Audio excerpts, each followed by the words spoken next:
أعوذ بالله من الشيطان الرجيم. بسم الله الرحمن الرحيم. نشهد أن لا إله إلا الله وحده لا شريك له، ونشهد أن سيدنا ونبينا محمدا عبد الله ورسوله صلى الله عليه وسلم. ورضي اللهم عن صحابته الكرام وعن صحابة كل نبي ومن اقتدى بأفعالهم إلى يوم الدين. وبعد، فإن سائلا يسأل وهو ابن عزيز علينا، الشيخ أحمد القط، وعاش معي زمنا غير قصير، يسألني فيقول: كيف نحفظ القرآن الكريم بطريقة سهلة حفظا جيدا؟ فأنا أقول له على أشياء تسهل له حفظ القرآن الكريم. أولا، أن يكون الطالب عنده رغبة في حفظ القرآن الكريم ومحبة لكتاب رب العالمين، وأن يتخذ أستاذا تقيا ورعا يخاف الله سبحانه وتعالى ويبتغي بعمله هذا، أعني حفظ القرآن الكريم، وجه الله سبحانه وتعالى. ولا بأس أن يأخذ أجرا على كتاب الله، لكن ليس محددا. أنا لا أوافقه في التحديد، فلربما حدد مبلغا لا يستطيع الطالب دفعه، فيتوقف الطالب، فيكون الأستاذ حاجزا وحال بين حفظ القرآن وبين الطالب. شيء يأخذه عن طريق الألفة والمحبة والمودة، من باب تهادوا تحابوا، حديث النبي صلى الله عليه وسلم. بعد ذلك لا يشغل الطالب بشيء سوى القرآن الكريم، لا يكون له رغبة في الدنيا ولا في الآخرة إلا في أن يتقرب إلى الله بكلام الله فقط لا غير، ألفة ومحبة.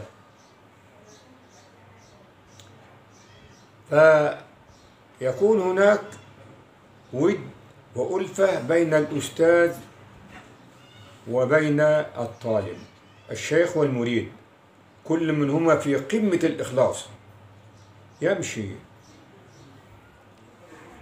يعاني كثير من الناس من حفظ القرآن، نحن نأخذ شيئا قليلا منه. قال الله تعالى: وقرآنا فرقناه لتقرأه على الناس على مكث.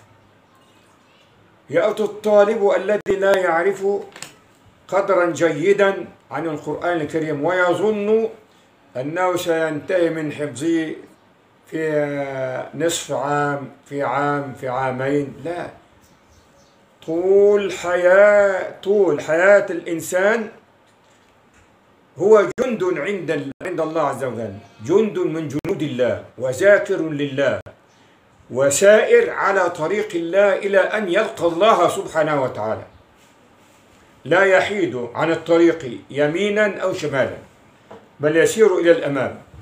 إذا ختم يبحث عن التفسير وإلى ذلك.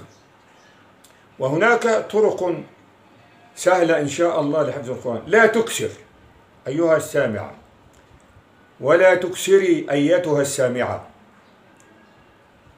فيكفي بدل من أن آخذ 10 أسطر آخذ 3.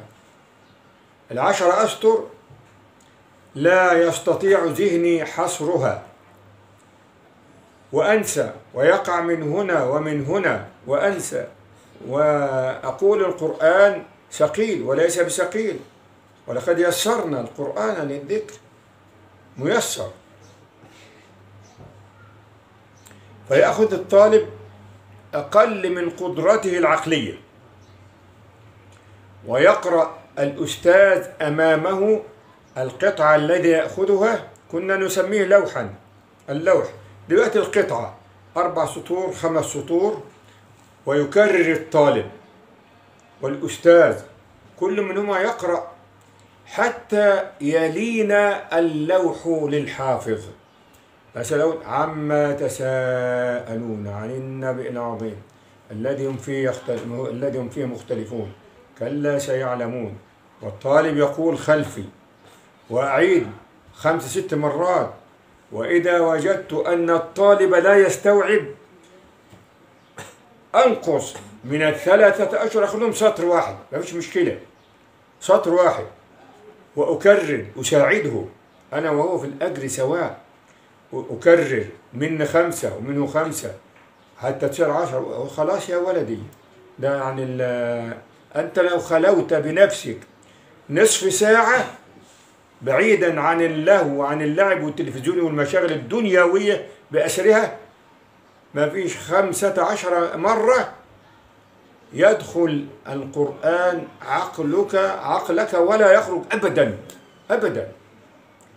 فيساعد الطالب الشيخ والشيخ يساعد الطالب ويتعاونان معا على البر والتقوى.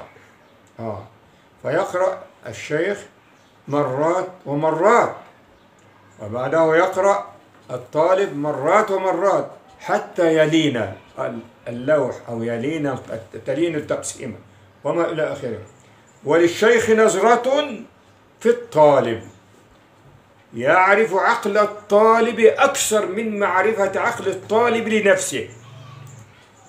الشيخ يعرف قدر العقل الطالب، فلا يعني يثقله حتى يمل، لا، يعطيه قدرا بسيطا من القرآن. وقلت لحضراتكم ولحضراتكن أيتها النساء وأيها الرجال أن المسألة أصلها عبادة وقربى إلى الله سبحانه وتعالى. فما دام من هذا الباب سيلين القرآن وينتهي إن شاء الله. لكن نأتي الذي يحول بيننا وبين حفظ القرآن الكريم أشياء كثيرة جدا، منها مشاغل الدنيا. رقم 1، هتشعم كده الماء أنا أضرب لكم مثلا ولكن أيتها النساء مثلا أيضا. هذا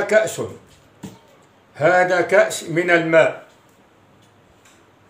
امتلأ للآخر، ما عاد يأخذ مثلا شراب مثل القصب ومثل الخروب ومثل العرقسوس، لأن امتلأ، ما عادش ياخذ حاجة خالص. امتلأ الكأس ماء فلا يكون حاجة أبدا. فأنا آتي القرآن الكريم وقلبي مملوء بمشاغل الدنيا، مستحيل حفظ، مستحيل. الدنيا الأولاد أخذوا لعند هنا، النساء أخذت لعند هنا إلى هنا، المال أخذ لعند هنا، المصالح الدنيوية والمناصب أخذت، استوعب الكأس خلاص ما عادش ياخذ حاجة. امتلأ القلب بمشاكل ومسائل ومناصب وأموال ونساء وأولاد، وكيف أكون راكبا للسيارة، وكيف ما أنتش حافظ، مستحيل أن تحفظ. قلت لك هذا الكأس، خذ فرق بقى كأسين، اشربوا كده ولا كبه، هات كأس آخر كده، اشرب. الكأس الآن فارغ، يعني قصن، ما فيش فيه حاجة، لا شيء فيه. يجوز أن يوضع فيه القرآن وحده منفردا، لا يشاركه في قلبك أيها الرجل، أيتها المرأة، الست، أحد. إذا كان القلب خاليا مثل ما هو الكأس خالي الآن، استبشر خير وأي خير بأنك ستكون حافظا للقرآن الكريم ومفسرا وقارئا للروايات وكل شيء، لأن القرآن عزيز لا يريد أن يشاركه في هذا القلب شيء كأس يوضع فيه. لكن تأتيني وتقول علمني عم الشيخ وقلبك مملوء ما تركت في قلبك ذرة فراغ للقرآن وتقول مش هتتعلم، مستحيل. ويكون الشيء الجديد يا شيخ أحمد أحسن طريقة أيضا أن التقسيمة أو اللوح تكون قصيرة تحت المستوى العقلي بمراحل كثيرة. يعني أعطي للطالب أقل من قوته الذهنية بمراحل كثيرة. لو قوته 10 أديه 3 سطور أو 3 آيات، قوته 20 أديه 5 عشان لا يمل ولا يسأم ولا يعني يقول لا ده القرآن ثقيل أو حاجة. ونأتي الحفظ الجديد بالليل، يعني من العصر تحفظ اللوح الجديد، يعني زي ما نقول تأخذ عنه فكرة مثلا 7/10، وبعد العشاء وتتعشى وتصلي العشاء وقبل أن تنام تعود إلى اللوح تقرأه وتقرأ حتى تضع القرآن بجوارك. استيقظت لصلاة الفجر ألضم على طول، اشبك في القرآن، اتصل في القرآن، ظل الذهن يراجع، وقد ترى في الرؤيا أنك تقرأ لانشغالك بالقرآن الكريم. هذا كان يحصل لنا كثيرا. فالحفظ الجديد يكون قبل المغرب، وأصلي العشاء وأمكن أتعشى، وبعد ذلك أعود قبل أن أنام أقرأ، يعني أخذ فيه 8/10. أقوم في الصباح أتوضأ وأصلي الصبح وآخذ ما بقي من تمام 10 ل2، ألضم في القرآن على طول. ينام أضعه على مكان طاهر بجواري وأستيقظ أقرأ القرآن الكريم. أسهل طريقة تنام به وتستيقظ به وتأخذ عنه فكرة قبل أن تنام. ولا مانع أن تحفظ حسبما يتيسر لك العقل، لأن العقول مختلفة تماما، العقول مختلفة، فأنت تراعي ظروفك وتراعي حفظك. ولا بس، لكن أوصيك بالصبر، لأن الإنسان لا ينال ما عند الله من خيرات إلا بالصبر. حتى الشاعر قال لو أني يعني لا أستريح لأن عندي ما يكفيني من دليل القرآن لأستسهلن الصعب أو أدرك المنى، فمن قادت الآمال إلا لصابر.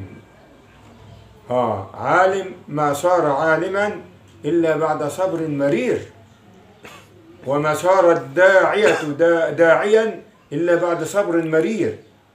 فلا تظن أنك في يوم أو في سنة، لا، أعوام كثيرة. ولا تيأس يا أخي، الحرف ب10 حسنات. أنت تأسف أو تزعل إذا كان عملك هذا لا فائدة فيه، لك فائدة عند الله تنفعك في الآخرة، ولك فائدة في الدنيا أنك تصير عالما حافظا لكتاب الله سبحانه وتعالى. فالله أسأل أن يجعل هذه النصيحة خالصة لوجه الله الكريم، وأن يعمل بها أبناؤنا وبناتنا ومن استطاعوا حفظ القرآن لوجه الله سبحانه وتعالى. وإذا كان هناك أي سؤال أنا إن شاء الله بعون الله مستعد على الإجابة عليه. وصلى الله وسلم وبارك على رسول الله سيدنا محمد وعلى آله وصحبه وسلم، ونترككم جميعا رجالا ونساء صغارا وكبارا في حفظ الله وأمان الله وصون الله. ونسأل الله سبحانه وتعالى أن يكرمنا وإياكم بحسن الخاتمة، وأن يرزقنا عملا صالحا يرضاه لنا ويرضينا به. والسلام عليكم ورحمة الله تعالى وبركاته.